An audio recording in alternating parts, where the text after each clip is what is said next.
Hi, I'm Nicole Lind, and this is the case study, Internet Use Violations, Threats Over the World Wide Web. The problem identification and analysis, what do I know? I know that Ms. Walker is a qualified second-year teacher who is struggling to balance rapport with her students and her high academic standards. Ms. Walker has been given strategies in the past and how to make that balance and how to reduce the student stress and increase rapport with her students, but she has failed to implement these strategies. She does have her master's degree, but she's currently only in her second year teaching.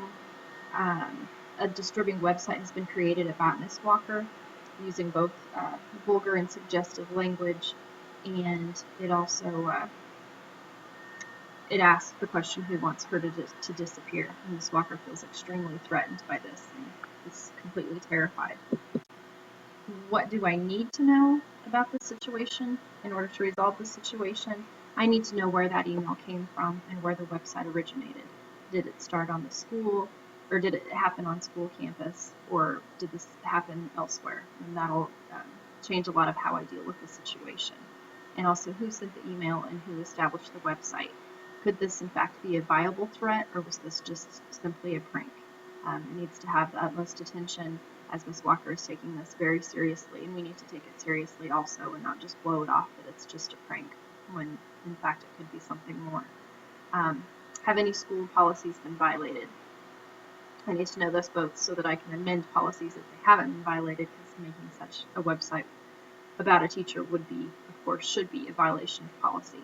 And I also need to know what supports I have from these policies. And is Ms. Walker a case of can't do or won't do in regards to her classroom issues?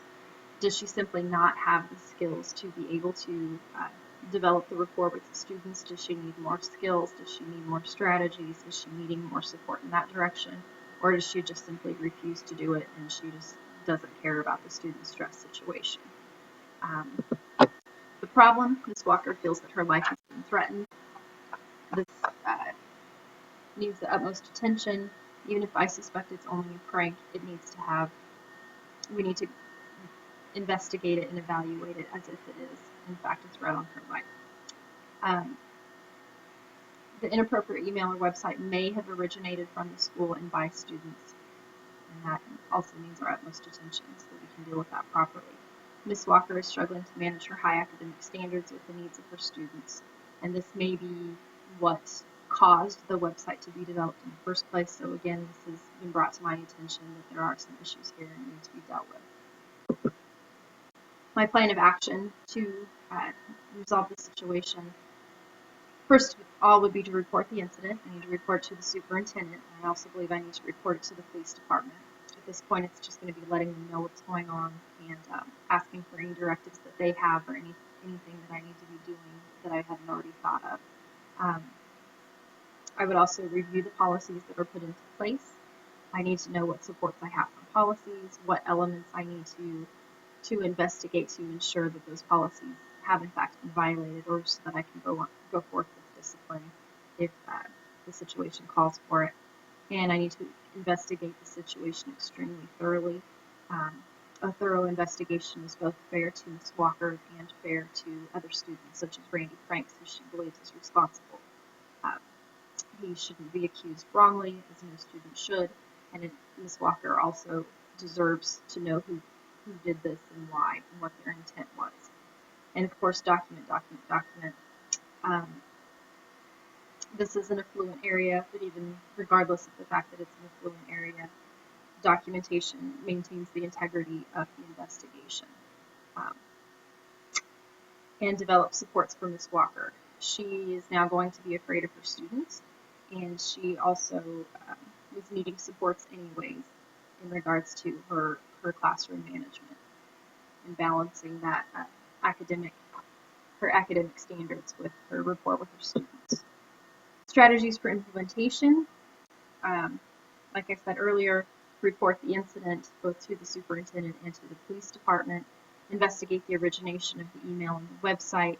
I would do this by contacting the tech person and having them, hopefully we would get lucky and they would be able to figure out exactly where that email came from and where that website came from.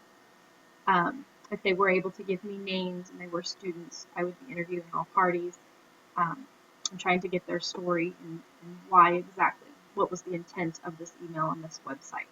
Are they trying to threaten her life? Or they just is this just a crazy prank? And I determine that severity of the threat.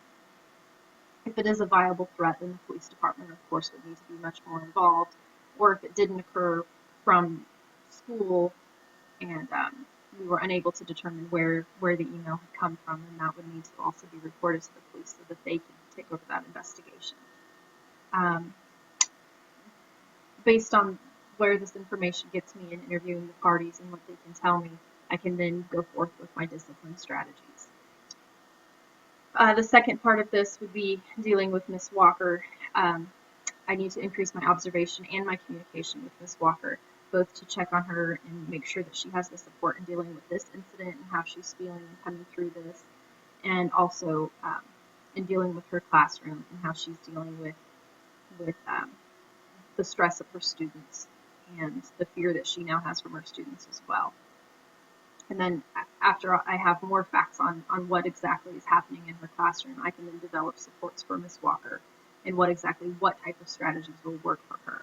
Even though Dr. Forbes has discussed these with her in the past, maybe they were just things that wouldn't work for her, or like I said, it could be a can't do or won't do situation. We need to get to the bottom of that. And again, document everything. Category 3, what is best for the students needs to be considered in resolving the issues as well. The first thing, resolving the matter in a fair and reasonable manner. Randy Franks or no other student deserve to be wrongly accused, and students need to be able to trust me to know that I'm going to investigate this, and whoever did it will be punished, but that's going to be the end of it, and it's going to be done. If it's just a prank, it will be treated like a prank. If it's a threat on somebody's life, it will be treated much differently. And then I also need to work on developing the potential with Miss Walker. She was hired for a reason. It was believed that she had something to offer to the school, and it doesn't seem to be working out that well at this point. And she deserves better, and the students deserve better as well. She was hired because it was believed that there's the potential that she could be a better teacher, and she needs help to get there. I would also respect students and staff to foster a better school environment. If this matter is handled with integrity and everybody who's involved is respected through the interviews and their privacy is respected, then there will be a better school environment. And maintain the integrity. Don't jump to conclusions. Don't blow the entire situation out of proportion. And then students would also have the opportunity to learn appropriate internet behavior, both by our handling of this situation and also, there may need to be some kind of training if there hasn't been already, or a reminder type thing. If you can't put things on the internet that you don't want somebody else to see, or it is taken seriously. There's no such thing as just a benign prank. And the resolution of the problem determine the severity of the threat, dealing with the discipline of the guilty parties, whichever route that needs to go, depending on what the investigation comes up with, developing Ms. Walker into the teacher that she has the potential to be, and that could be through various supports, and teach students the consequences of inappropriate behavior. Category 4, debrief the problem by reflecting thoughts and feelings. What was I thinking? I was thinking that I must not assume that this is just a benign prank, that there's really no such thing. I must act with caution. You never know when somebody really does mean that threat against her life, or at the very least, with vulgar and suggestive statements, her feelings at the very least are going to be hurt, and that needs to be respected. I was also thinking that Ms. Walker needs to improve her student rapport, and this is her second year teaching, and she's coming up for tenure, and at this point, she's simply not ready she has not earned her tenure, and we need to either get her ready or decide what to do with her.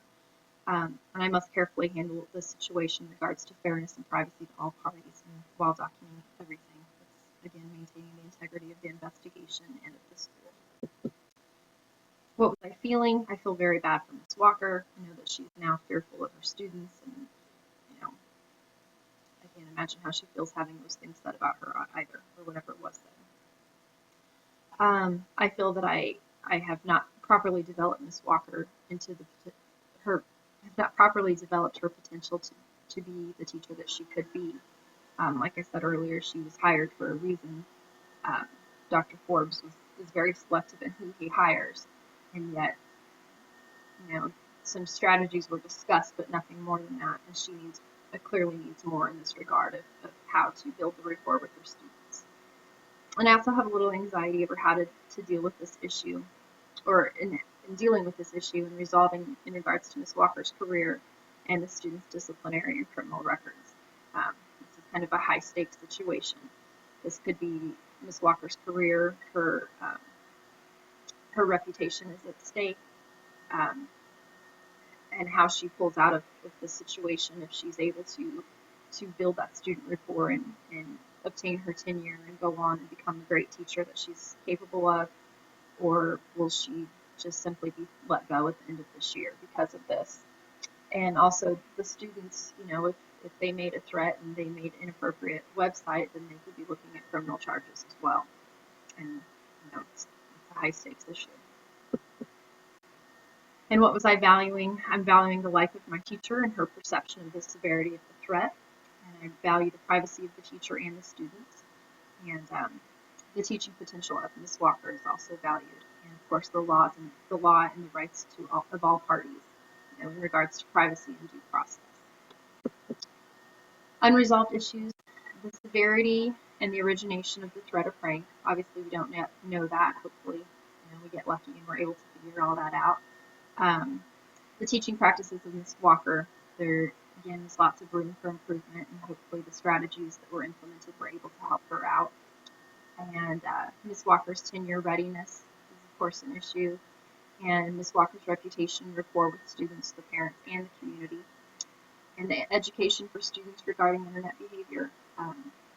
If our students were going to go out and make such a website, then obviously there's a lot of room for improvement there as well. Provide evidence that you promoted the success of all students by acting with integrity, fairness, and in an ethical manner. I believe that immediately reporting the incident shows integrity, and respecting the privacy of all rights respecting the privacy and rights of all parties is also ethical and maintains the integrity, and acted with caution and taking the threat seriously and documenting thoroughly and conducting a thorough and fair investigation. And acted with fairness. I considered the perception of Miss Walker and what this meant to her career and what this meant to her reputation, and I conducted a fair and thorough investigation, you know, so that the wrong student wasn't accused, such as Randy Franks. And I developed an appropriate disciplinary measures after collecting all of the facts. I didn't just jump to conclusions and punish. Collected all of the facts and all of the data and all of the evidence and went forth from there. And how to properly deal with the situation, and, you know, was this a prank or was this a threat?